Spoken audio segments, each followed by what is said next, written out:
Welcome to the Veterinary Marketing Podcast, where it's all about helping your veterinary practice attract, engage, and retain clients. Broadcasting a new podcast every Monday from sunny Southern California, here's your host, Brandon Bashirs.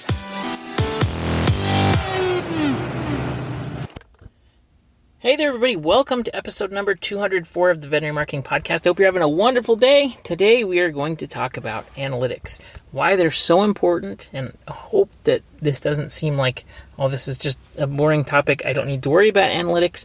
I think this is extremely, extremely important. Let's talk about what you should be tracking, how you should be tracking it, how often you should be checking it, and how it's going to help you grow your business.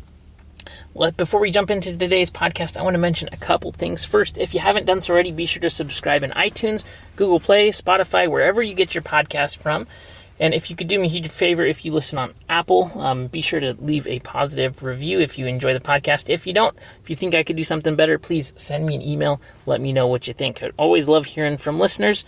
So if there's something that you are looking for, if there's topics that you would like me to cover, or just any help in general, feel free to send me an email. Or you can head on over to the Facebook group, the Veterinary Marketing Nerds, where you can get help. It's free to join. You go to facebook.com/groups/the Veterinary Marketing Nerds. No spaces, and it's free to join. Tons of smart people there. You can get help with all kinds of things. So let's talk about analytics today. I've done a few episodes in the past about analytics, but I've just been thinking so much about analytics because this is one of the topics that really, it's a difficult topic to master just because you're so busy. And on top of that, it can seem complicated to get everything set up with the proper attribution and things. So we're going to talk about how to make sure that your all of the content that you're putting out, or the ads that you're doing, or the emails that you're sending, that you're tracking them properly.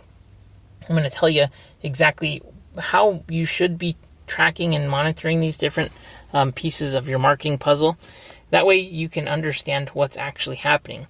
I think that understanding what is happening in your practice at any time is probably one of the most important things that you need to know and understand when it comes to marketing. And I know that I say that in almost every episode, that this is so important to master this and to understand this. But the truth is, it is extremely important, because if you don't understand where you are today, if you don't understand the facts of what is happening when people get to your site, or the facts of what is happening on how people are getting to your site, or what it is that is appealing to them. Basically, everything starts out with the facts of what is happening. So we need to understand what is actually happening so that we can extract some kind of next steps. We need to understand where people are performing calls to action, how people are engaging with your practice, what's happening once people engage with your practice. If you are not sure where people are coming from or how they're reaching your practice, and let's say that you have a web form on your site that you just don't monitor, for example, and this is something that happens with tons of businesses, and leads are just going into a black hole. And I can't tell you how many times I've seen businesses that have lead forms or follow-up systems that just don't do anything. And it's like having fruit hanging on a tree that's just rotting because nobody will go and pick it up. And so if your practice is like that, or if you're feeling like, you know what, we're just not getting that many clients, or we're not getting as many clients as I think we should, or if you have no idea, I don't even know how many visitors we have to our practice each month. It's okay. This is something that I think a lot of practices are struggling with, and so we're going to actually try to do something about it so that you're not stuck in the boat of having no idea where you're going. It's essentially like driving a car but not knowing where to steer, so you just let the wheel go and you just say, okay, the car is going to drive itself, and hopefully we get there, right? You need to understand where you are so that you can make adjustments and then get to where you want to go. And that's what analytics does for you. So before we start here, I'm just going to ask you some questions, and real quick, tell me what you think the answers are just in your head there, or you can say them out loud unless you're like running on a treadmill or something, then you'll sound like a weirdo. But the first question that I would have for you is, how many site visitors do you typically have on a given 30-day period? How many visitors do you typically have on a 7-day period? Where is the primary traffic sources that you have, and what's that traffic breakdown look like? What do you do typically, and how many engagements do you typically get when you are doing a social media post? What's your typical cost per click for an offer on Facebook? What's your typical cost per click on Google Ads?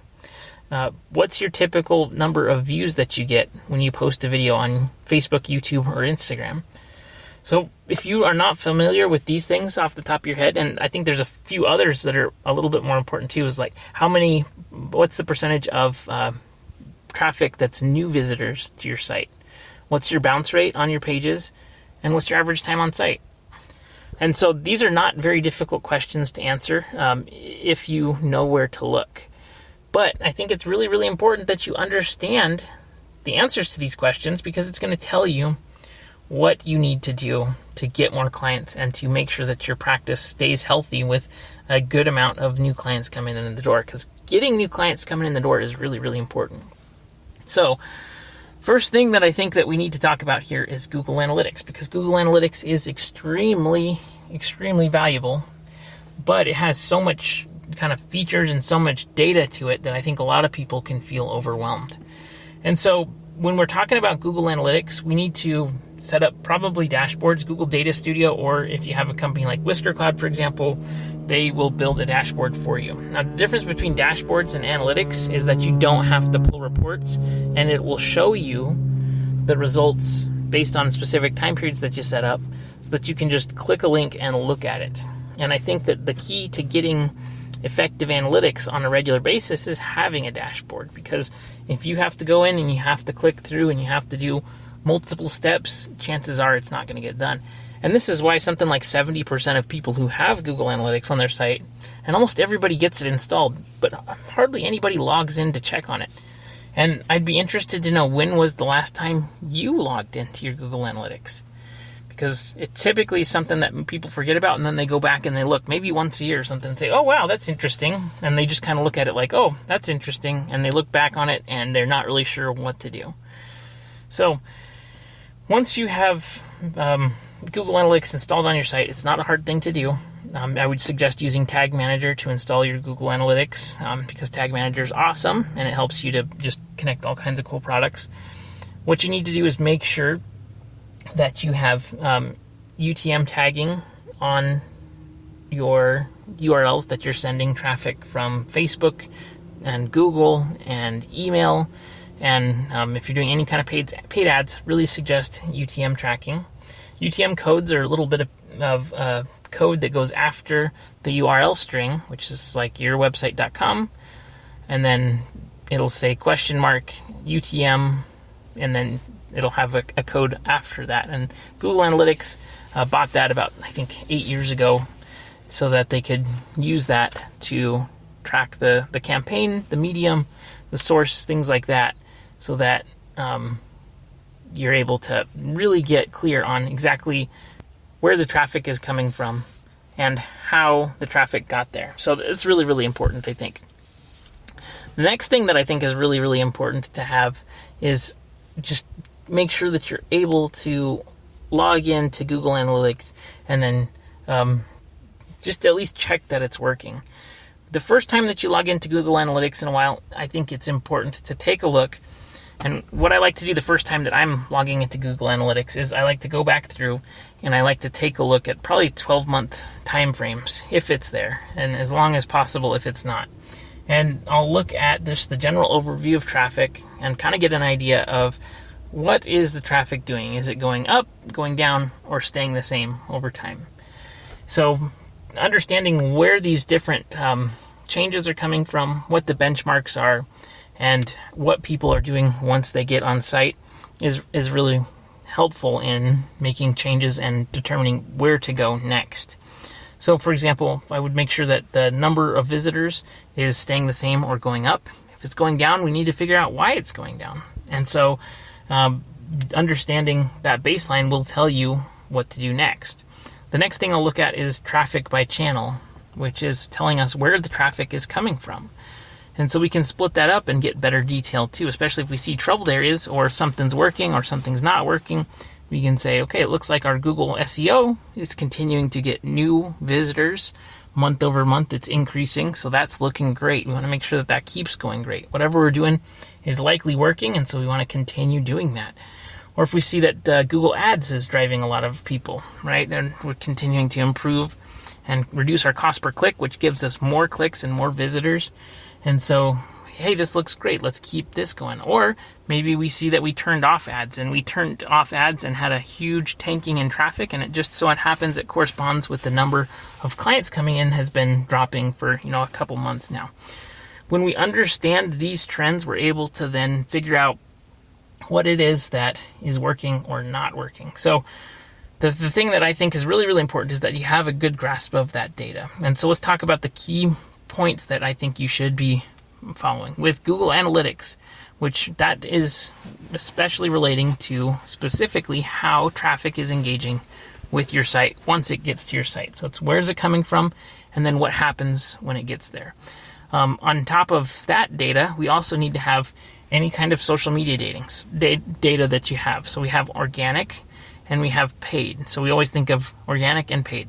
And so we need to know what our engagement is. If it's organic, like how many clicks did we get, how many views did we get, how many impressions did we get.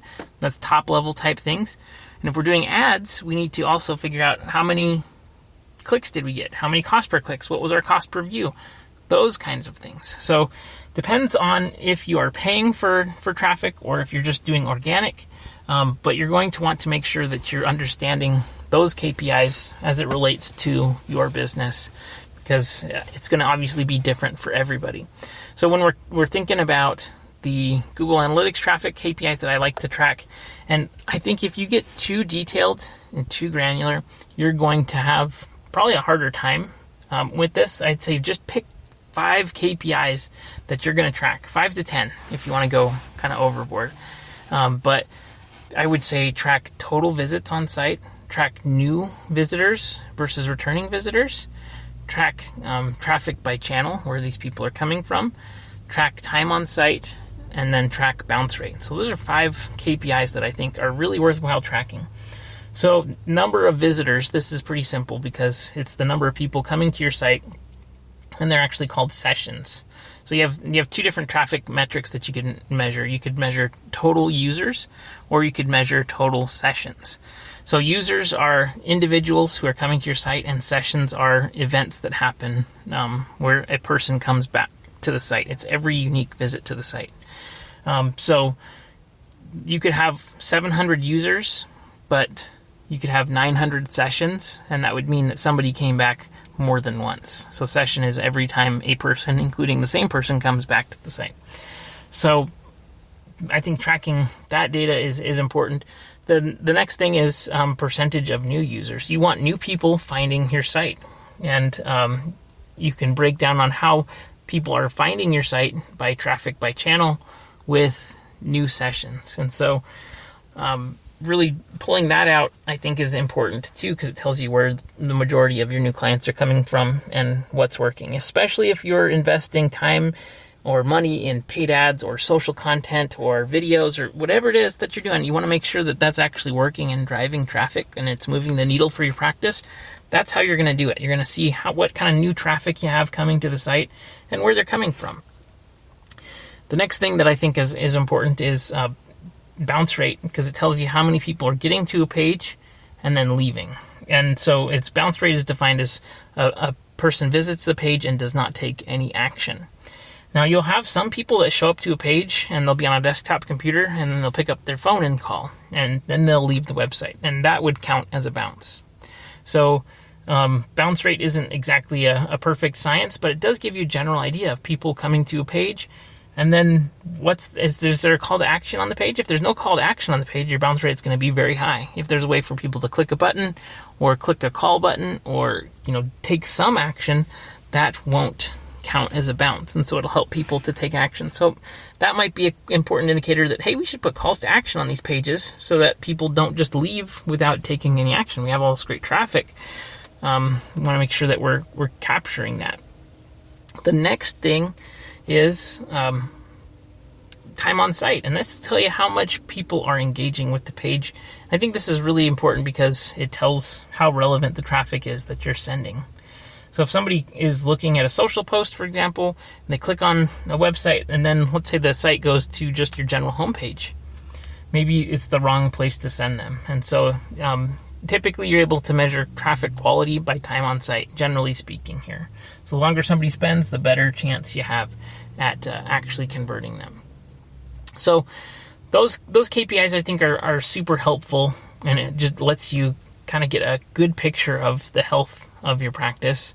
On top of that, we need to check and understand any kind of additional work that you're doing.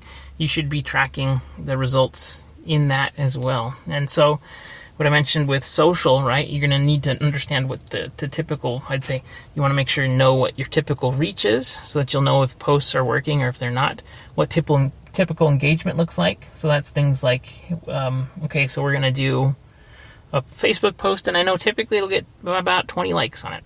So when I put out a post and it gets 40 likes, hey, this is something that really works. Or I put out a post and it gets 2 likes, this is not a good topic to use.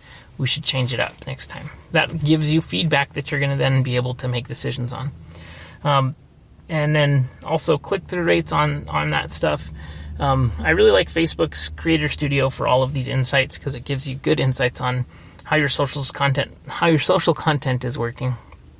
And same thing with Instagram. I mean, if you have something that Instagram doesn't have the Creator Studio insights, I don't think, but you'll be able to know when you post something, what are the number of views that you get or the responses that you get. And that way you're able to really make good decisions based on that. So I think too, with the social posts or with Google Ads or any kind of external traffic pushes that you're doing, whether it's email or anything outside of your site, when you're driving them back to the site, we need to understand that external event as well as the internal event once they get to the site. So that goes back to understanding those 5 points that we just talked about. So when we're thinking about this, we need to measure and track kind of all of the external events and the KPIs that are going to be important to those, and as well as those once they get to the site with the 5 KPIs that I told you about. I think with paid traffic, that it's very important that you understand your typical costs, your budget, how much a cost per click is for you, how much a cost per view is, and what your cost per engagements are. And so it's going to really depend on what the content or the ad is doing that will determine the KPI that you're going to want to track. So I would say if you're sending traffic for a conversion event, what's the cost per conversion? If you're sending traffic just to get clicks, what's your cost per click? If you're putting content out that you just want to get views and engagement to maybe build a retargeting audience, what is your cost per engagement? So the metrics that you track for those elements is going to be based on the objective, not so much just the standard, every single social post we're only going to be doing cost per impression. It's not going to be valuable when you have content that you're putting out for actually conversion, where you're trying to, let's say, generate an email list or something. So very important that you're actually tracking the conversion that lines up with the objective of that marketing activity. If you're doing email marketing, doing things like open rates and click-through rates on your emails is going to be important because that's what we're looking for on that email. We're looking for an open and then a click on the call to action. So again, it's going to be objective based. And I think if you're focusing on your objective that you've set out and say, okay, we're sending out an email. The purpose of this email is to drive new dental clients into the door. So if that's the case, let's figure out what is our open rate, what is our click-through rate, and then what is the take rate of the offer. And then you're going to be able to figure out where did that go wrong. Was the offer the wrong thing? Was the landing page the wrong thing? Where did it go wrong? And then how we can fix it in the future, so that you're not going to be making marketing that isn't working or serving the needs of your business. So I know that this is a lot, and I think too that if you can put all of this data in a dashboard, like Google Data Studio. Or again, I love Whisker Cloud because they do so much good work, and they also have dashboards built out for you that'll be able to track and tag all of this good stuff. And so if it's in one place, you're not going to have to go through and pull these reports. I do think, though, if you don't have a dashboard in place, it is important to pull these reports and maybe put it in a spreadsheet or something.